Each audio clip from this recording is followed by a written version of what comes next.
des syndicats autonomes ci turu coalition des centrales syndicales la ñuy jël kàddu waxtaan ak yéen ndax suñu réew mi di Sénégal dañuy jàpp ne at mi ñu nekk évidemment depuis 9 mois la ñuy wax sax ñi gis na loo xam ne daal xamuñu ko mu situation économique bu métti def naa ñun ñëpp ñu ngi koy dund Sénégalais yëpp a ngi koy dund njëg yi flambé waat na bu leer li ñu fi defoon ci wàññi dafa mel ni amul solo tey jii njëg yëpp a gën a yokk ñun nag liggéeykat yi la ñuy waxal particulièrement ndax li ñu gis dañu jàpp ne war nañ ci am taxawaay li njëkk mooy liberté syndicale nga xam ne c'est un droit fondamental garanti par la constitution de notre pays mais aussi les conventions internationales dañu gis ne certains directeurs fal bu bees ñi ngi koy bafoué gis nañ ko ci port autonome de Dakar surtout gis nañu ne directeur bi dem na ba dax ay liggéeykat particulièrement des responsables syndicaux bokkul ak nag yeneen travailleurs autour de 700 personnes yoo xam ne licencié nañ leen poste la fa xew moom dafa jéggi dayoo xam nga ne problème poste yàgg na fi depuis 2 ans pratiquement ñu ngi koy wax sinon plus léegi nag dem nañ ba salaire sax mënatuñ ko fayu kon def naa ne war nañ ci wut ay solution gouvernement bu bees bi mu ñëwee fekk na ci seen table ñoom situation poste fekk nañ fi aussi mémorandum boo xam ne liggéeykat yi seen bopp ñoo ko defar bokk kook seen ministère de tutelle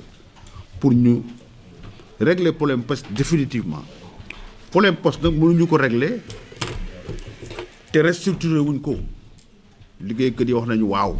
kon nañ ko restructurer gouvernement bi na taxaw xam ne loolu mooy solution mu restructurer démb dégg nañu président wax na ci discours bi mu doon def ci conférence su administrateurs yi ak managers yi kon ñu jàpp ne problème poste tey jii problème boo xam ne mootul xaar alors beneen situation aussi mi ngi ñuy dab toujours les nouveaux directeurs RTS dañu waxtaanoon ba am seen accord d'établissement mu desoon rek mise en œuvre tey jii du directeur bu bees bi ne du ko def naa ne war nañu wax ak moom mu def ci mu wut ci ay solution yu leer alors yi nga xam ne waxoon naa ko léegi muy des droits fondamentaux élection déléguée du personnel c'est la moindre des choses les gens de la cimenterie du Sahel sama jumul groupe Laïus la même chose bañ ne duñu organiser élection déléguée du personnel ñu jàpp ne loolu mëne su ko dégg ci réew mi au 3e millénaire kon ñooñu directeur yooyu nañu dellu seen xel CNO li ñu jaaxal entreprise traditionnelle la boo xam ne daana am élection déléguée mais depuis quelques mois direction bi mi ngi obstiné wu ne du organiser élection wala en tout cas électronique lay def mais électronique amul ci benn texte kon nañu dellu si seen xel ñu def élection yi liggéeykat yi fal ñi ñu bëgg ñu avancé alors bu ma jógee CNO aussi danaa noté ay licenciements abusifs direction des mines ministère des mines du moins dàq nañ fa 46 travailleurs te teguñu ko fenn mais lu ñu dul nangu nag mooy du remplacement waaw duñu ko nangu ah il faut que l'État comprenne que duñu nangu remplacement jële fi ñii indi ñii parce que c'est des connotations politiques bëgg lañ leen fi jële indi seen i nit nous ne l'accepterons pas c'est des Sénégalais ils ont un emploi à un moment donné de leur vie c'est des Sénégalais il faut qu'on les préserve direction des mines kon nañu delloo seen xel ministère des mines du moins nañu delloo si seen xel bon université du Saloum c'est le même problème waa ji 300 et quelque la bëgg a dàq 358 mais kenn mësu ko dégg 358 pères de famille nga xëy na leen amatu leen emploi mais nous sommes dans quel pays nos amis qui sont venus aujourd'hui gouverner ce pays mais waxuñu woon loolu ah plein emploi la ñu waxoon mais tey jii indi woo plein emploi la fi newoon ko dem nga bëgg koo supprimer waaye gars yi nañ seeraat seen bopp waaye en tout cas la coalition nee na am na loo xam ne du ko nangu réew mi nag dañ ko bokk bu ñu sañoon ñu dialogue social bu leer ñu waxtaan problème collectivité territoriale naa ci taxaw loolu aussi dañ mënul comprendre depuis qu'ils sont là mënuñ ci wax lu leer et c'est une loi qui l'autorise une loi votée à l'Assemblée nationale bu ne lépp loo xam ne bii avancement la ci fonction publique yokk la ci fonction publique daf leen di dal kon nañu régler problème bi ministre bi rek dégg naa am na ay velléité de trouver des solutions temps yi ndax xam ne loolu mooy solution ñu dem wut solution ñu régler ko définitivement c'est le même problème du secteur primaire de l'agriculture de la pêche quel domaine encore du secteur primaire en tout cas tous les secteurs plus maintenant les travailleurs de l'administration qui sont aussi dans la même situation de précarité parce qu'effectivement on les appelle décisionnaires muy jàngalekat yi dégg nañ am nañ ci ay jéego mais des na nañ ko régler définitivement parce que li ci ëpp solo mooy tey jii ñiy dem retraite ñu am une retraite décente une pension décente boo xam ne boo jeexalee liggéey nga mën cee dund ñun ñëpp xam nañ la situation de la retraite au Sénégal donc bu ñu ko réglé wul ku ci dem retraite suba daanaka tu tombes dans la précarité tu tombes dans la pauvreté même l'extrême pauvreté coalition bi nag nee na li nga xam ne mooy ay licenciement prétextant que ay recrutement connotation politique la loolu duñ ko mën a nangu parce que yoon moo ñu ko may code du travail en son article L1 alinéa 1 moo tere loolu kon coalition bi nee na recensé na ci biir réew mi tey ji jafe-jafe yi nga xam ne mooy yii ñu bëgg nag nguur gi xoolaat ko baisse fiscalité sur les salaires tey jii même si son salaire est bon daanaka buñ ko imposer ba pare yàlla doolu sutura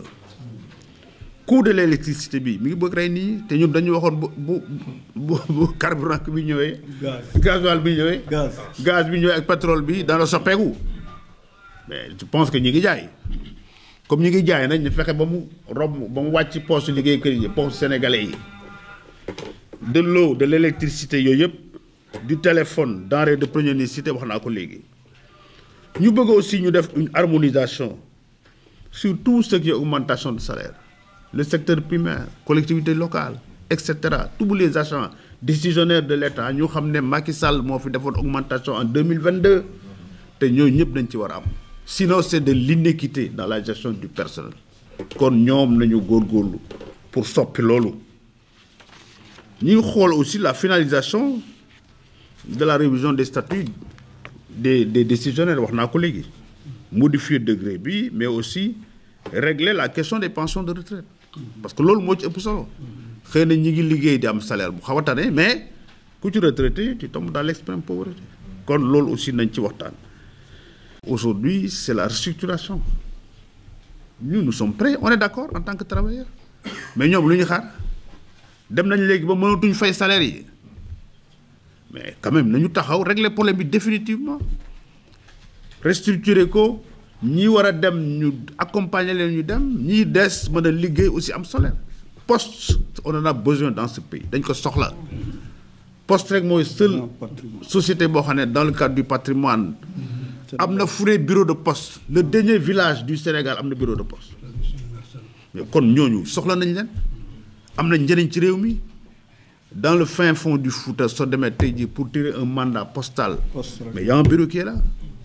donc mu ngoog donc voilà merci camarade je disais l'autre Ibrahima mi ngi may dolli mais loolu dañ ko war a régler définitivement réew mi dellu ci réew mu normal mu ne am nga poste partout dans le monde universel loolu vraiment ñi ngi wax gouvernement bi ne ci taxaw camarade def nañ ci ay jéego noonu lay félicite les syndicats de la poste jàmbaar la ñu ba dee mais tey jii nag dañ la bëgg a taxaw ànd ak ñoom ñu régler problème boobu définitivement coalition bi moom problème poste dañu bëgg ñu régler ko définitivement leneen luy xaar mais poste moom nañ ko régler mënatuñu xaar collectivité locale mënatuñu xaar mooy ñaari question fondamentale yi poste collectivité locale moom lañ bëgg ñu régler ko l'AG du 31 juin. L'AG du 31 on va mobiliser tous les travailleurs bu ñu paree leneen mooy xew.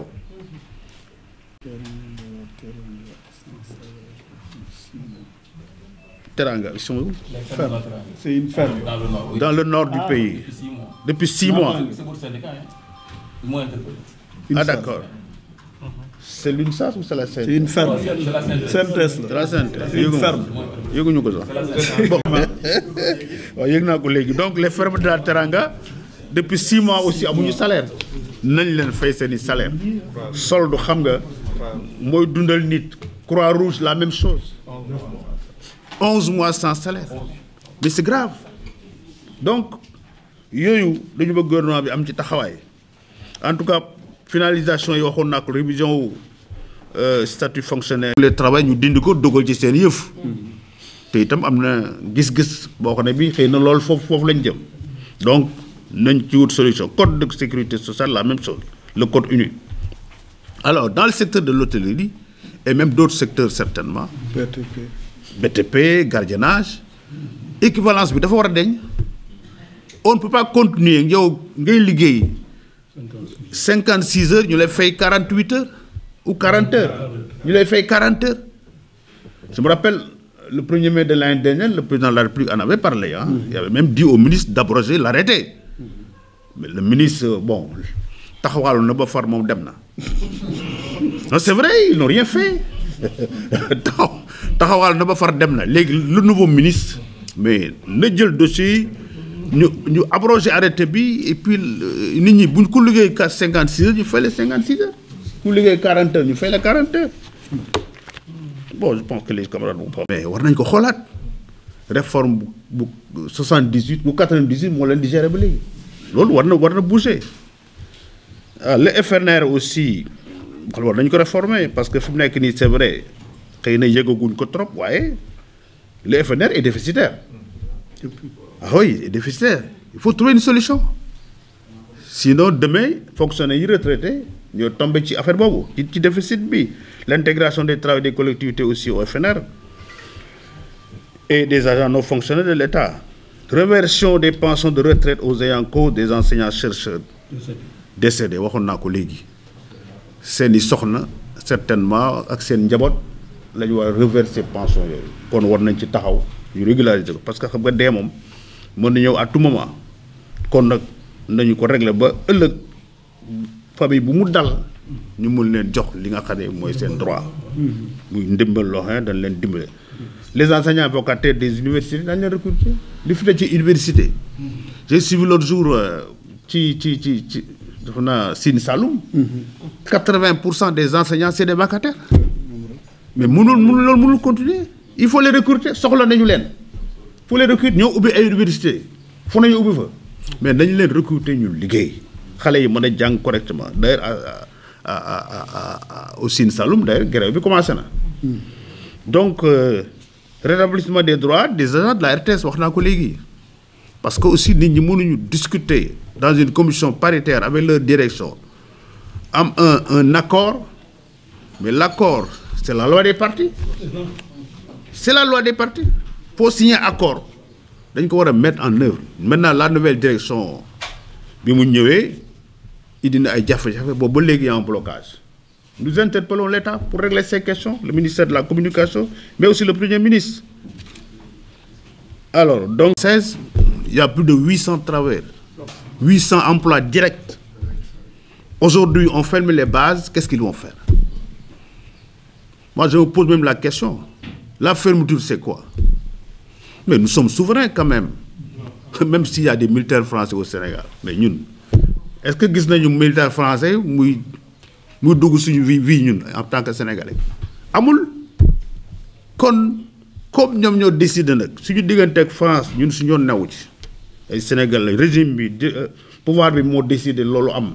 ok mais nag ñi fa newoon di daan seen doole di ay sénégalais nañ leen accompagner nañ leen jàppale ñi ci mën a absorber dans des sociétés nationales tant mieux ce que je ne pense pas d'ailleurs mais buñ ko mënul nañ leen accompagner sur des projets surtout jigéen ñi y a beaucoup de femmes jigéen ñoo ci ëpp dañ leen jàppale ñu am lu ñu mën a def am seen autonomie mën a liggéey yore seen kër loolu vraiment mooy li nga xam ne bii aussi waroon nañ ko wax ci bon passif social bi nag moom yàgg na passif social bi nag yàgg na ñun ñëpp xam nañ ko SIAS AMA Sénégal la même chose l'ancienne Sotrac la même chose SIDEC AMO Chocosen yooyu yëpp ay sociétés yoo xam ne bi naaj ñëw waaw Pape Diallo me dit qu'ils ont voté un budget de 4 milliards depuis daaw ah waxoon ne moom la ñuy régler passif bi mais ba léegi xaalis bi kenn gisu ko kon ñi ngi interpeller nouvelles autorités yi ñu xool nan la ñuy régler problème boobu définitivement parce que c'est des questions yoo xam ne bi at mu ne day dellu si moi je me rappelle depuis une dizaine d'années sinon plus at bu ne dana dellu si ci table gouvernement bi cahier de doléance tant que fay ñu aussi nit ñi ils ont en droit de réclamer seen dû bon beneen point bi nga xam ne aussi war nañ ci taxaw mooy la presse depuis nouveau gouvernement bi gis nañu ne presse bi dañ leen sonal c'est la vérité dañ leen bundu xataal ba démb d'ailleurs hier ñi ngi bëgg a def seen conférence de presse à la maison de la presse mais dañ leen ko tere te maison de la presse kay xanaa nag mooy këru presse tere ko parce que le nouveau directeur il paraît même dégg naa kenn mu naan il a organisé son injoignabilité alors pour dire que rek c'est pas sérieux et la presse quand même dans un pays vraiment est fondamentale mënuñu leen a delloo gannaaw nañ leen bàyyi ñu liggéey c'est vrai xëy na mën nañ assainir ah parce que aussi il y a des choses peut-être sur lesquelles personne mënu ci d'accord mais ñi respecter droit bi nañ leen bàyyi ñu liggéey parce que itam ñun ñoo ñuy informer tous les matins ku xëy da nga déglu rajo da nga xool internet da nga journal pour mën a continuer sa vie daay booy naan café déjà ci loolu ngay nekk donc presse bi ci la bokk nañ leen ubbil nañ leen bàyyi ñu liggéey bañ leen sonal yenn cono yi bon ni loolu lañ fi ay redressement fiscal moi je l'appelais à l'époque harcèlement fiscal je l'assume hein harcèlement fiscal la parce que benn organe de presse nga bëgg ko fayloo 1 milliard mais xam nga ne amu ko donc vraiment coalition bi bëgg na yooyu question yëpp ñu régler ko ñu ngi invité autorités yi à rester à l'écoute des préoccupations des travailleurs pour que li nga xam ne bii moom lañ fi wax ak yeneen yi ñëw ëllëg ñu wutal ko ay solution ñu ngi leen di sant leen gërëm ah waaw assemblée générale ah sama tur man Lamine Fall laa tudd may nekk premier secrétaire général CNTS sama syndicat national des travailleurs des industries alimentaires la naa leen woo plus tard parce que am naa yeneen question yoo xam ne du ma ko wax fii quoi naa leen woo parce que Centrale offre ce siège ou d'autres sièges que nous avons bu ngeen soxlaa seen ay point de CEDEPS na ngeen leen wax loolu bu ñu soxlaa nañ ñëw fii ñu ubbi leen waaw gratuitement waaw amul benn problème kon ñu ngi leen di sant yéen ñëpp assemblée générale bi le 31 à 15 heures au siège de la CNTS Kër Madia sur Grand Dakar ou je sais pas le quartier Cerf-Volant voilà quartier Cerf-Volant donc ñu ngi leen di invité yéen ñëpp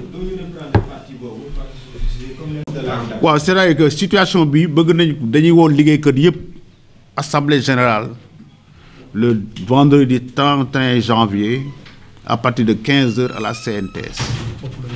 fa la ñuy nag développer d'autres plans le plan d'action fa la ñu koy développer devant les travailleurs parce que itam ñun ay ndaw lañu rek nag dañuy réfléchir dañuy proposer liggéeykat yi ñooy entériner le plan d'action bi nga xam ne war nañ ko proposer incha allah kon ñu ngi leen di sant yëpp di leen